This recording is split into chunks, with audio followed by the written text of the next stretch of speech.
Mga kapatid sa China, nagsisimula pa lang sila sa gawan, isang minuto pa lang. Pinaghuli sila, tinorture na sila. Ba, wala ganito ron sa China, ilang taon na.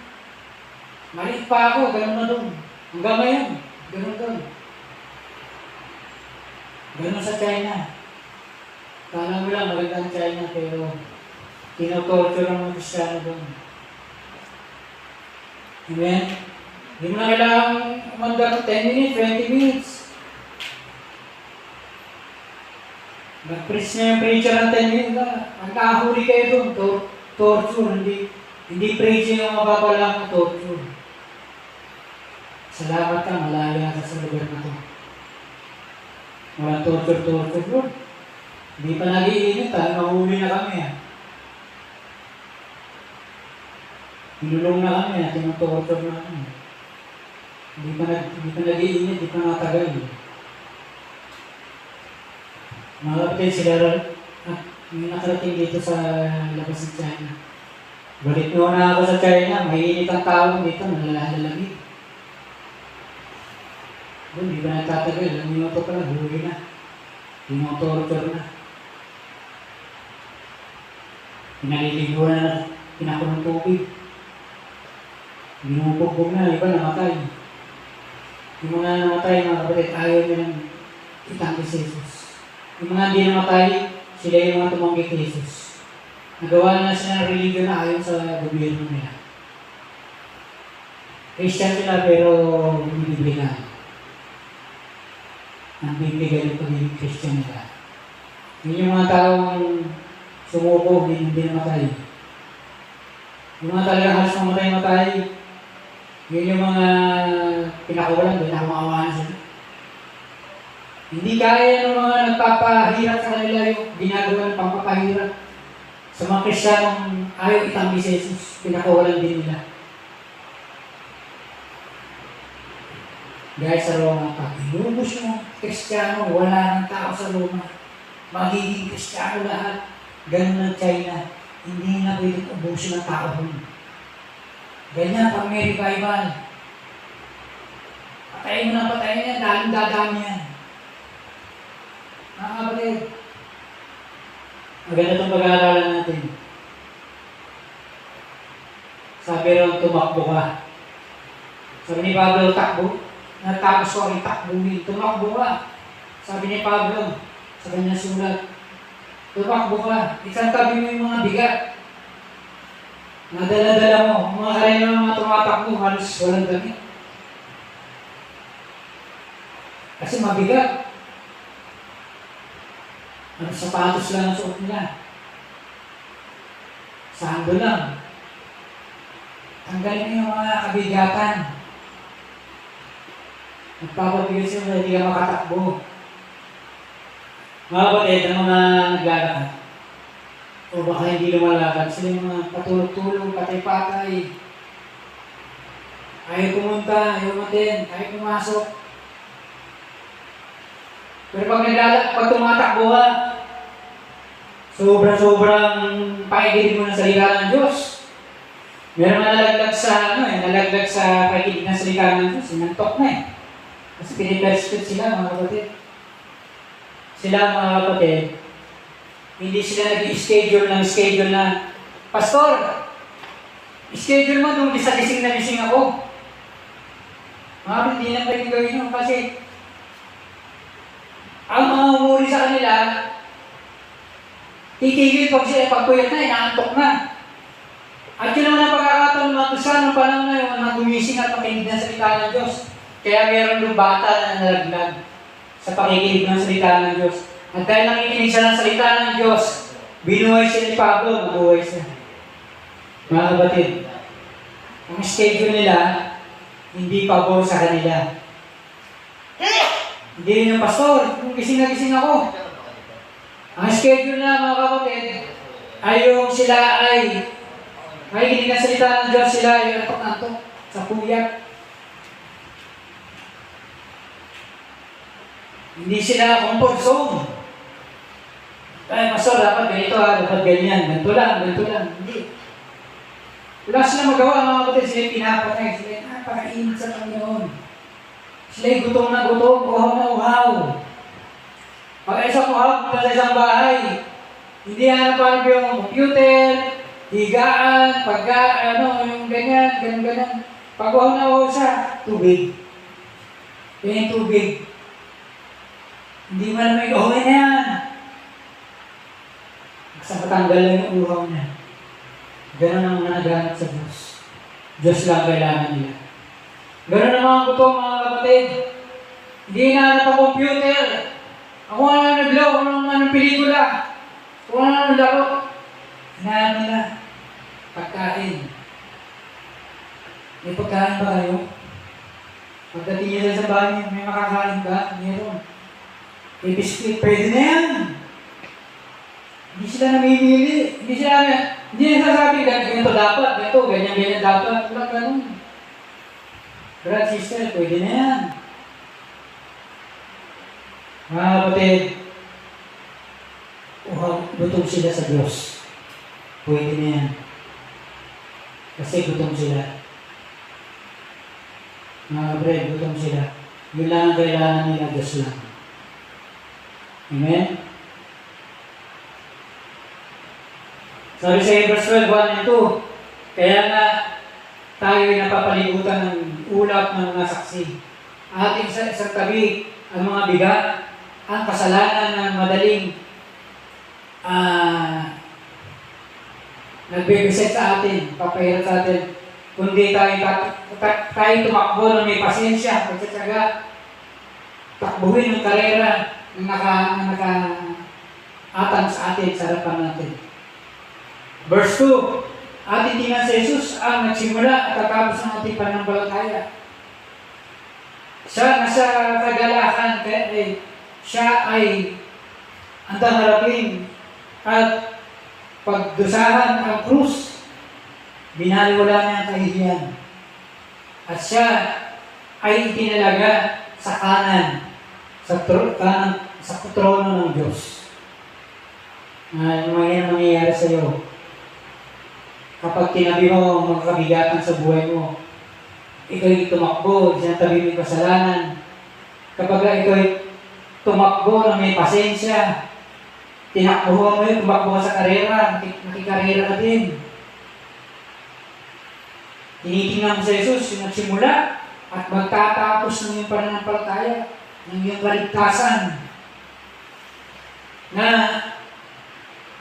magagawa lang ito kung may kagalakan. Harapin mo ang krus. Sundan mo siya sa krus. Buhatin mo yung krus. Baliwalain mo ang kahihiyan. At ikaw din ay malalagay sa kanan sa trono ng Diyos. Amen. Sabi ni John Bunyan, the devil is nimble, he can run a pace, he is light of foot, he hath overtaken many, they that would have heaven must run for it. Sabi ni John Bunyan, ang diablo maliksi. Napakaliksi, napakagaling. Ang galing niya tumarbaho, ang galing niya kalaban. Kaya niya manalo sa karera. Magaan ang kanyang paa, napakagaling niya humakbang. Hindi siya hirap na hirap, hindi siya tamad na mata, tamad. Hindi siya papalay-patay. He is like a foot. Nalampasan niya marami. Mga pala yung mga nilampasan niya, nadakilang tao, makatalino, magagaling, mahusay, mga anointed, mataras ang pinag-aaralan, mga yayaman, mga madadakila, nilampasan yan. Nalampasan yan, imbes na narating nila ang Diyos, nauna pa sila ng Satanas, ni Satan, ng Diablo. Sabi niya po niyan, sila na gusto pumunta sa langit, kailangan nilang tumakbo. Mga kapatid, tumatakbo ang Diablo. Dapat tumakbo rin tayo. Hindi pwede tayo maglakad. Hindi tayo pwedeng patay-patay. Hindi pwedeng wala tayong kabuhay-buhay, mga kapatid. Hindi pwedeng okay na yung ganyang pagpapasa, okay na yung ganyang preaching, okay na yung ganyang worship, okay na yan. Mga kapatid, tumakbo ka. Yung mga tumakbo sa Bible, sabi ni Pablo sa ay, mighty is the scripture, kay dakila sa salita ng Diyos. Siguro, basa ng basa, meditate ng meditate. Mga kapatid, ang taong ko tumakbo. Hindi siya naglakad, hindi siya nagpapatay-patay. Sabi ni Pablo, tumakbo kayo. Si Pablo, natapos niya ng takbuhin. Kasi siya tumakbo. Hindi siya patay-patay. Hindi siya paisi-isi. Mga kapatid, tumakbo siya. Mga kapatid, tumatakbo ba tayo? O naglalakad? Karera, pero naglalakad? No? Karera, sprint, hurdles, tumatalon, may harap ng gano'n. 100 meter, dash. Pero naglalakad, ano yung marathon? Hindi ka mananalo, tumatakbo ka lang mo, naglalakad ka. Hindi naman yung marathon, na lakaran, o walkathon. Tumatakbo siya na, bakit di ka tumatakbo? Siyempre, malalampasan ka, siyempre makatalo ka. Ayaw mo matalo sa Diablo, pero bakit ka nilalakad? Amen? Okay. Hindi ka nakalimutan ng Diablo. Nung naligtas ka, hindi ka niya nakalimutan. Nakalimutan ko na yan, naligtas na hindi ano. Lalo ka niyang tinandaan. Nilagay ka na sa unang listahan. Ang mga umalis sa aking kaharian. Kauna-unahan sila sa listahan ko. Gusto ulit silang malampasan. Lahat ng maglalakad, patay-patay, lalampasan ko yan. Tatakbo ako, sila, patay-patay, maglalakad. Paisi-isi, lalampasan ko yan. Mga kapatid, hindi kakakalimutan ng Diablo. Ilalagay nyo sa unahan ng listahan niya. Sabi ni Jesus sa Matthew 24, kung posible, malilin lang ang mga hirang. The elect shall be deceived if possible, kung posible. Sa araw na nirescue ka sa karyan ng kadiliman, ng saglibutan, hindi ka nakalimutan ng kaaway. Gusto ka niya makuha ulit. At hindi lang kunin ka lang, kundi dagdagan pa yung palusa mo. May presyo yung kaligtasan. Sabi ni Maurice Cerullo, ang mga backslider sa impyerno, ang pinakamalalakas sumiyaw sa impyerno. Mga kapatid, may presyo yung kaligtasan. Makakala mo, ay niligtas ako ng Diyos. Pag hindi ka nakapasok sa kaligtasan, ikaw yung pinakamalakas ng ligaw, ang hiyaw sa impyerno. Dahil sabi ng Diablo, akin ka na. Sa impyerno ka na, munti ka pa makawala. Ang premyo ko sa'yo, ito yung mas malakas ang hiyaw sa impyerno. Mga kapatid, sabi ni Maurice Cerullo, ang mga Kristiyano na nag-backslide, na nakarating sa impyerno, ang pinakamalakas na hiyaw sa impyerno. Mas matinding pagpapahirap. Mga kapatid, akala natin, ay, ligtas ako. Mga kapatid, hindi ito oras na paisi-isi. Pag iyaw nalaglag, napunta ka sa kapamahan, hindi easy ang parusa sa iyo. Mas mabigat, mas mataas. Hindi ito oras na paisi-isi ka na, naligtas ka na. Isi-isi na ako, ligtas na ako eh. Pag nalaglag ka, sabi ni Jesus, even the very elect shall be deceived, if possible. Kahit ang mga hinirang ay malilin lang kung posible. Bahala na kayong magtanong na yun, ano ba yung mo sa verse na to? Ito ba ang verse na to ay sinasabing magpaisi-isi kami? Lagi kaming walang problema? O kailangan namin ng disiplina?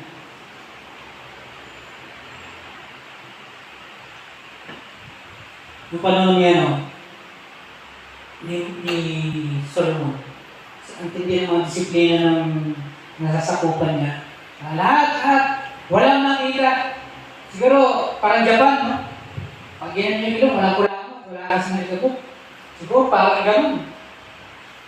Sabi ng reyna, kalahati pa lang ng balita ang nakarating sa akin. Sa sobrang tuwa niya, binigay niyo pagkarami-rami kayamanan. Mga kapatid, pag ikaw, disiplinado ka, habulin ka ng blessing. Pag ang salita ng Diyos, tinutupad mo, ginagawa mo, habulin ka ng blessing. Pag ang salita ng Diyos, pasok sa kaliwa, kalabas sa kanan, maalala mo yung salita ng Diyos. Lord, ba't di namin napalayas? Bakit di namin napalayas yung Espiritu? Lord, bakit gano'n? Lord, bakit ganyan? Anong kulang? Lord, tulungan mo ako sa hindi paniniwala. Lord, I believe. Help my unbelief. Lord, naniniwala ako. Tulungan mo ako sa hindi paniniwala. Yan, yung mga sasabihin natin. Bakit gano'n, Lord? Anong kulang, anong problema? Nagtanong yung mga nagag, bakit di namin sila bakit di namin napalayas yun? Nagpapalayas sila ng mga Espiritu, bakit di nila mapalayas yun? Kapag tayo ay disiplinado, mabulin tayo ng mga pagpapala. Gusto ng Diablo, bumalik tayo sa pagkabihan. O bangsa ito siyang general. Babalik ang babalik. Mga kapatid, gusto ng Diablo, bumalik ka sa kanya, sa pagkabihan, unti-unti. Hindi niya mamadalihin. Kasi isang hambang palayo sa Diyos. Medyo nababawasan niya yung konti yung pagbabasa ng Bible. Medyo nababawasan na ng praise and worship. Medyo konti, nabawasan. Medyo nabawasan na yung panalangin mo. Medyo nabawasan na yung pagbabasa ng Bible. Hindi ka mamadali ng Diablo na wala ka na. Hindi ka nadalo agad. Hindi mo na binabagyat ng Diyos, Jesus. Hindi ka na nagpapatatuho. Hindi ka na nag-broadcast. Hindi ka na. Unti-unti. Yan gusto ng Diablo, pabalikin ka sa pagkabiyak. Unti-unti. Gusto na bumalik ka sa Egypt, sa sanlibutan. Kagaya ng mga Israelita. Pinalabas sa Egypt, pero Egypt nasa puso nila. Sabi nila, Moses, wala bang libingan dito sa desierto? Dali mo na lang kami sa Egypt doon, may mga libingan doon. Egypt pa rin sila ng Egypt. Lumabas na sila ng Egypt, Egypt pa rin sila ng Egypt. Alam mo, dati mayaman ako. Parang gano'n. Alam mo, dati gano'n eh. Tapos na yan, mga kapatid. Kaya gawin ng Diyos ang mga kadakilaan na yan. Tuloy-tuloy ang paglalakbay, hindi na maubusan. Hindi puro dati, panis na yan. Egypt, tapos na yun. Ito yung paglalakbay, ito yung pilgrim, ito yung caravan. Papunta sa kaligtasan, sa lupang pangako. Kaya ang mga tao nalalaglag sa desierto, nalalaglag sa kanilang paglalakbay, sa kanilang paglalakbay kasama ni Jesus, nalalaglag sila, hindi sila patuloy. Kasi unti-unti sila minto. Unti-unti sila bumagal, unti-unti sila minto. Ang kanilang kasama mo sila, pero sa puso nila, huminto na sila. Sa puso nila, unti-unti na sila huminto, bumabagal na sila. Sa puso nila, huminto na sila. Kaya sila nalaglag. Mga kapatid, hindi porke dumadalo tayo rito, yun na yun. I-check natin ang puso natin. Sa panlabas, naglalakad tayo, sumasama tayo yung loob, kaya bumabagal o huminto na. O naglalakad pa rin yung puso natin. Diyos pa rin na sinisigaw. Mahal pa rin niya ang Diyos. Lord, I love you. Father, I love you. Mahal kita. Pinatawad mo ako. Salamat po. Mahal kita. Ikaw ang kailangan ko. Ikaw ang bibigay natin kailangan ko. Ikaw ang mundo sa akin. You are my world. Ikaw ang mundo sa akin. Ikaw ang lahat sa akin. Puro sila Egypt. Nilabas sila Egypt. Pero sa puso nila, nasa loob sila ng Egypt. God brought them out of Egypt, but Egypt is still in their hearts. Out tsaka in. Out of Egypt, in their hearts. Egypt ang nasa loob. Egypt is in their hearts. Sanlibutan ang nasa loob nila, nasa puso nila. Kamunduhan. Amen? Lahat ng tao pagka mainit sa Panginoon, walang oras sa TV, walang oras sa kung anong pelikula, walang oras sa kung anong paglalaro, o anong barkada, walang oras. Lahat ng Panginoon. Pag ang tao nalalamig na, nagkaka-oras na sa TV, nagkaka-oras na sa cellphone, sa computer, nagkaka-oras na sa barkada, hanggang nakalimutan ng Diyos. Hanggang wala na. Nalayo sa Diyos. Wala ng Diyos sa Kanya. Unti-unti siyang nilayo ng Diyos. Ng Diablo sa Diyos. Unti-unti siyang nilayo. Hanggang nawala na siya. Amen? Mga kapatid, sabi sa 1996, meron akong pinuntang church sa Manila. Lagi nilang sinasabi, pag gusto maraming paraan, pag ayaw maraming dahilan. Ang mga natuturo sa kanila sa Bible study, nag-a-apply ng trabaho, pagka may pasok ng linggo, ilang araw lang nagre-resign na sila. Pinukuha na nila yung sahod nila. Gusto kasi nila dumalo ng linggo. Ang kanilang paniniwala, ang lagi nilang sinasabi, mga kapatid, pag gusto maraming paraan, pag ayaw maraming dahilan. Paano kung magtatrabaho? Puro merong linggo. Pag ayaw maraming dahilan. Mga kapatid, yung church na yun, ay kumuha ng mga church sa Bisaya, Romblon, sa ibang lugar ng Pilipinas, sa ibang bansa. Nakarating siya sa ibang bansa, lagi siya nag-aaral doon yung pastor. Dito sa mga isla ng Pilipinas, isa siya sa malaking church sa alam ko. Nakilala ko muna siya maliit, lumaki ng lumaki. Dahil ito ang kanilang disiplina. Pag gusto, maraming paraan. Pag ayaw, maraming dahilan. Mga kapatid. Yan. Kaya mga kapatid, ganito ang nangyari sa iyo, ganito ang nangyari sa church mo. Sinisisihin. Magtuturo tayo, maninisi tayo. Para dahil sa iba tadaan, turo tayo ng turo ng iba. Sabi ng Bible, bumagsak si Adan. Lahat bumagsak. Amen? Hanggang di bumabagsak ang pundasyon, hindi babagsak ang lahat. Hindi babagsak ang bahay. Hindi pwedeng ituro sa iba. Yan kasi. Siya kasi. Dapat kasi, ganito lang dapat. Brad, sister, ganito ka dapat.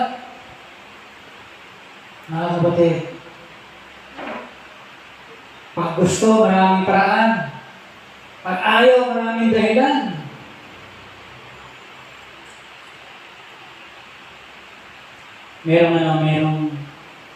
Merong nagtatrabaho sa Mabini, sa Maynila. Wala siyang asawa. Putol ang kuryente. Ngayon, para hindi mapasok yung bahay niya, kinakantado niya. Ang ilaw niya ay kandila. Dumating siya, sunod may anak niya sa loob. Nagtatrabaho siya sa Mabini panggabi. Pag gusto, maraming paraan. Wala na siyang wala siyang kuryente, kandila lang sila. Nilalak na yung pinto ng bahay niya.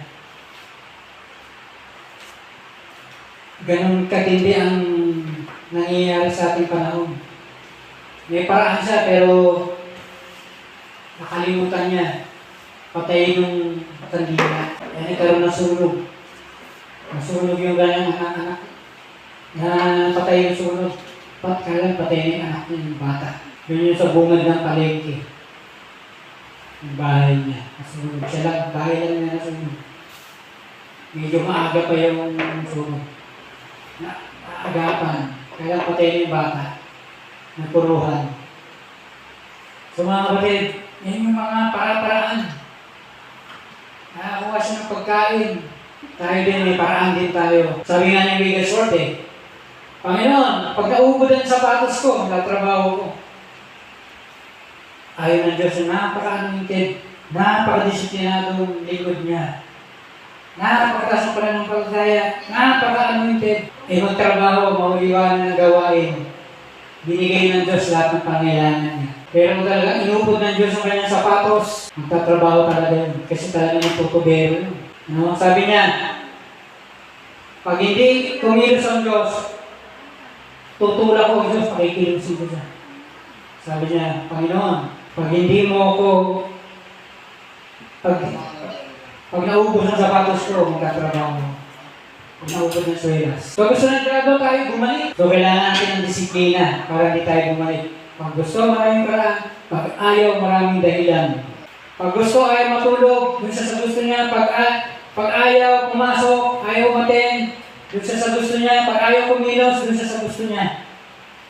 Ayoko, dun sa gusto niya. Ayaw siya ng ayaw, dun sa gusto niya. Pag ayaw, maraming dahilan. Pag ikaw nakbay ka, palabas ka na sa libutan. Papunta ka sa banal na bayan, Urilan. Papunta ka sa lupang pangako. Palabas ka ng kadiliman. Papunta ka sa liwanag. Paliwanag ng paliwanag. Papunta ka sa Diyos. Pangalawa, ang ibibigay sa ng Diablo, discouragement. I-discourage ka na. Kapag ikaw ay hindi ka niya napabalik, ayaw bumalik ka, discourage kita, ayaw bumalik ka, ayaw bumalik sa libutan, i-discourage kita. Puro kagawain. Nakalimutan mo na yung pamilya mo, nakalimutan mo ng bahay. Puro ka church, discourage ka na. Yan, i-discourage ka na, gagamitin niya, discouragement. Kukuha siya ng mga tao, taga-discourage. Papahinain ang loob mo. Sige na, buwasan ko na yung paglilingkod ko. Dapat ganito ka. Dapat ganito dapat, hindi ganyan. Yan ang discouragement. I-discourage ka. Mga kapatid, para unahan ka ng Diablo. Unahan ka niya. I-discourage ka na. Dapat nag-minister tayo ng buhay, hindi kamatayan. Ipinaglilingkod natin sa tao, buhay. Hindi kamatayan, hindi discouragement. Dapat encouragement. Ang ipag-minister natin sa mga tao, ba-encourage sila. Huwag natin i-discourage yung mga ngaral, mga Kristiyano, mga musikero, mga manggagawa. Puro kayo church, puro kayo gawain, puro kayo mikropono, puro kayo broadcast. Nakalimutan nyo na ang mga pamilya nyo. Nakalimutan nyo na yung mga church, yung mga bahay nyo. Huwag tayo mag-discourage. I-discourage natin yung mga violent games. Yung mga mahalay, mga pelikula, mahalay na games. I-discourage natin droga, addiction, nakawan. Mga kapatid, ang lalakas ang loob nila. Ayaw nila pumasok, ayaw na matin. Ayaw nang pumunta sa school. Ang gusto, magbakasyon sa kulungan. No? Pag ayaw, maraming dahilan. Pag gusto, maraming paraan. Ikaw ngayon, kung anong sinasamahan mo. Sumama ka sa kalapati kasi kalapati ka. Sumama ka sa manok kasi manok ka. Amen? Meron akong kilala na taga-nai. Sabi ng mga kaibigan niya, tara, mag-aaral tayo gabi. Nadala tayo dito. Gamit ka na maganda. Mag-aaral sila. Proof lang pala yung harana. Pamilya pala sila na magnanakaw. May nanakaw pala nila yung bahay. Nakatulog siya. Natulugan niya. Magnanakaw itong mga to. Magnanakaw ito. Hindi talaga ito harana. Sinabi niya sa isang kasama niya, sakit na siya ko, magsisiyara ko, ano ako ng damuhan. Hindi siya nakulong. Lahat ng pamilya nakulong. Galit na galit yung mga pamilya sa kanya. Duwag ka. Sabi ng nanay nung hindi nakulong. Hindi naman siya nakulong. Kahit sabihin yung duwag siya, hindi siya nagnanakaw. Hindi siya naluloob ng bahay. Mga kapatid, kung ano sinamahan mo, ganun ka. Kasama ka, kahit hindi ka ganun, ganun ka na rin. Pag nakulong sila, kulong ka na rin. Amen? Sino sinasamahan mo, magiging ganun ka na rin. Matututunan mo na rin yun. Mga kapatid, di pa ako tao ng mga panahon na yun sa nahin. Binata ko lang itong lalaki na ito. May napakaganda na. Ang lalakas ng loob, ayaw nila, pero gusto mong bakasan sa kulungan. Bago mag-desisyon ng mali, ibigyan ka muna ng diablo ng kasakiman. Pag nagustuhan mo na yung mga pera, makakapag-desisyon ka na ng mali. Hindi ka muna bibigyan ng kalaban ng mga pera, ng mga regalo, ng mga ganyan-ganyan. Bibigyan mo na sa iyo yung greed, kasakiman. O habang binibigyan ka ng pera, bibigyan ka niya ng greed. Magiging sakin ka rin.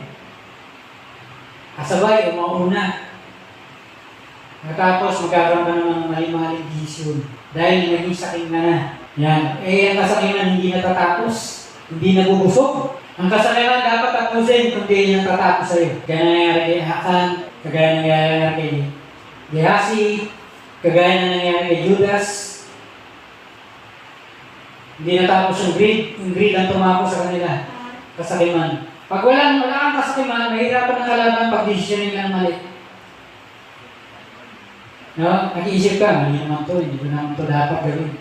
Pero pag greed, yan yung palalasing ng diablo sa kung nilalasing ka. Para magkaroon ka ng lakas ng loob gawin, mag-desisyon ng mali, gumawa ng mali. Yung kasakiman. Pag wala kang greed, kaya mo makontento. Hindi kaya talunin ng kasakiman ang taong nakukontento. Kontento na ako dito eh. Hindi siya kaya talunin ng spirito ng kasakiman, ng greediness. Pag gusto mo na yung paraan, pag ayaw mo lang yung dahilan. Ito yung tema. Ito yung mga sinasabi ng mga may nararating, may progreso. May proseso ang buhay nila, may tagumpay. Mga kapatid, kahit hindi ka tagumpay, may nararating ka naman unti-unti. Amen? Mga kapatid, dalawa yan ha. Hindi ka pa tagumpay, pero may nasa proseso ka. Meron ka nararating, unti-unti ka naglalakbay. Papalapit ka ng palapit sa Diyos. Malayo man sa Diyos. Pero papunta ka naman doon. Parang ang pagod. Ikaw ang mananalo sa karera. Yung mga confident, overconfident, yung tatalo ng pagod. Sila yung mga naiwanan. Kasi naglalaro sa daan. Yung pagod, kahit mabagal, ay naglalakboy naman siya. Mga kapatid, wala pa man sa kanya ang tagumpay. Nasa kanya naman ang proseso, nasa kanya ang progress. Umuunlad siya, may nararating siya. Amen? Yung kuneho, kahit anong lakas niya, nabuli ng pagong. Huli na ang lahat, naunahan siya ng pagong. Kasi ang pagong, konti-konti na lang, panalo na siya. Amen? Sa karera ko, mga kapatid, sa takbuhan, pag inaikot yan, hindi mo kagad tutulinan. Alalay ka lang, pero tumatakbo ka. Pag nakailang ikot ka na, sa uling ikot, doon mo na tutuloy-tuloy. Pag malapit ka na sa finish line, doon mo na itotodo yung buong lakas mo. Lalo at unahan mo yung mga nauna sa'yo. At dahil natira mo yung lakas mo, na kapag tira ka ng lakas, makakaya magagawa mo yung mahulalagpasan mo sila, ikaw ang mananalo. Amen? Sa una, para ka lang pagod. Hindi ka tagumpay, pero papunta ka na ron. Itinatabi mo lang yung buwelo mo. Itinatabi mo lang yung lakas mo. Nandiyan lang yan. Teka, huwag ka excited. Proseso lang ako, progress. Teka lang, huwag ka excited. Magtatagumpay din ako. Amen? Pag hindi ka napabalik ng diablo, hindi ka na-discourage, iipitin ka ng diablo, lalagyan ka ng pressure. Pe-pressure ka niya. Pipit-pitin ka niya. Gigipitin ka. Gigipitin ka sa pamilya, gigipitin ka sa trabaho, gigipitin ka sa ministry. Dati nang ako nag-ministry, iniipit ako sa ministry. Na parang sabi ko, parang alis na ako dito. At marami na ako napuntahan mga gawain dahil ang daming pressure. Iipitin ka, gigipitin ka. Bubulabugin ka, iipitin ka. Sisiksikin ka. Pressure, mga kapatid. Naintindihan natin pressure? Sino na rito na pressure? Pangatlo, problema sa pamilya, problema sa trabaho, sa pinansyal. Mga nireklamo ka, dinadya ka sa barangay, sa kulog, sa korte, mga pressure. Ako'y bago pa sa kanya, ang daming pag-ahain ng kaso sa bahay, kung saan pressure, kung saan, sa eskwela, dahil pressure sa pamilya. Bibigyan ka ng diablo ng problema sa pamilya mo, sa ministry mo, sa church mo. Yan. Bakit? Kasi hindi ka niya napabalik. Bakit? Kasi hindi ka niya napanghinaan ng loob. Lakas pa rin ang loob mo. Lakas ang loob mo, bigyan ka pressure. Sunod-sunod dyan. Ipitin kita ngayon. Pahirapan kita ngayon. Ayan. Mga kapatid, gusto ng diablo yung pamilya mo maging dysfunctional. Masira pamilya mo. Ayan, pabayaan ka ng magulang mo, pabayaan ka ng kuya, ate mo, pabayaan ka ng kapag-anak mo. Dysfunctional na. Gusto niya. Para magkawatak-watak na kayo, maipit ka. Yan, nung mga bagong Kristiyano yan, pamilya nila. Yung mga nung nasa nilo, kaang pamilya. Talagang pinuntahan ng diablo. Amen? Mga kapatid, ang bahay, pag may mga bakal, may mga alambre, may mga nilalagay sa bahay, mga papatibay, matibay ko yan, may kakayanan, sigurado yan. Pero kailangan niya ng pandikit, kailangan niya ng pag-ibig, semento. Bali wala yung mga papatibay kung hindi sila madidikit-dikit, kung hindi sila ma-welding, kung hindi sila ma-ipit na alambre, kung hindi sila ma-semento, bali wala. Amen? Ang diablo, relentless. Ayaw tumigil. Dapat lalo tayong mas relentless, mas lalo tayong hindi tumigil. Kasi alam ng diablo, ang mangyayari sa mga Kristiyano, pagbara-bara nabubuhay. Alam ng diablo, anong mangyayari kapag nakuha ng Kristiyano yung napakaluwalhating kapangyarihan na mga malapit na lumalakad kasama ni Jesus, kasama ni Kristo. Kaya hindi siya pwede papatay-patay. Alam niya, pag ako nagpapatay-patay, mawawalan ako ng kaharian. Yun nangyari 2,000 taon nakaraan, 200 taon lang. Kristiyano na yung buong mundo, mangyayari ulit yan. Jesus, kilala namin. Si Pablo, kilala namin. Sino kayo? Mas malaki ang pagkatawag ng Diyos sa'yo. Tutok na tutok sa'yo lahat ng kaharian ng impyerno. Lahat ng diablo na tutok sa'yo. Pero pag hindi mo lang ipagkatawag sa'yo ng Diyos, yung pamilya mo, hindi ganun. Hindi sila, tsaka siguro, maaga pa para sa pamilya mo tawagin. Tinatawag sila na ganun, susunod, pero kung malaki ang pagtawag ng Diyos sa pamilya talaga, matindi.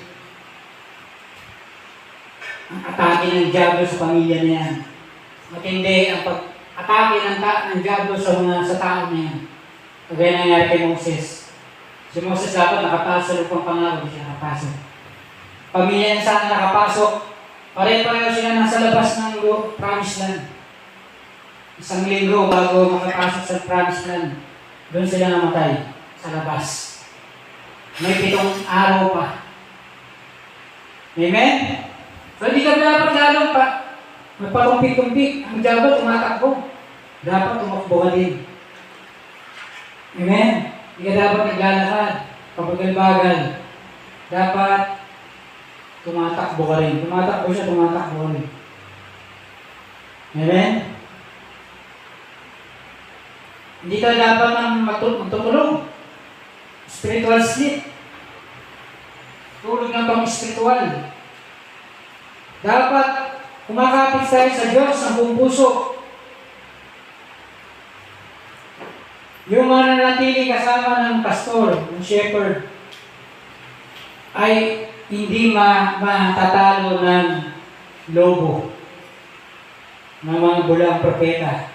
Sabi sa 1 Peter 5:8-9, be sober, be vigilant. Maging mapagmasid kayo.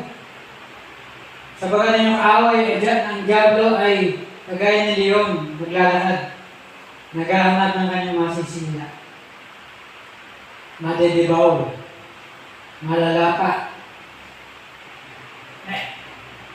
na inyong tinatanggihan sa pamagitan ng inyong paniniwala, ang inyong faith. Ephesians 6:11, inyong suot ang buong armor, baluti, armor of God, upang makaya nyo na tumayo laban sa gawa ng diablo. Amen? Ephesians 6:11. Manangay sa akin at ako sa inyo, at ang sana ay hindi makakapagbunga kung hindi siya mananatili sa akin. Kaya hindi rin magagawa yun, hindi rin kayo makakabunga, maliban manangay sa akin. Mga kapatid, kaya tayo wala, hindi tayo nananangin. Kaya tayo wala kasi hindi tayo nanangan sa Kanya. Napapa-absent tayo. Napapa-absent tayo na wala tayo sa Kanya. Hindi tayo tumikit. Hindi tayo umapit sa Diyos. Hindi tayo tumahan sa Diyos. Nawala tayo sa Diyos. Mga kapatid, yan yung nangyari kay Eva at Adan.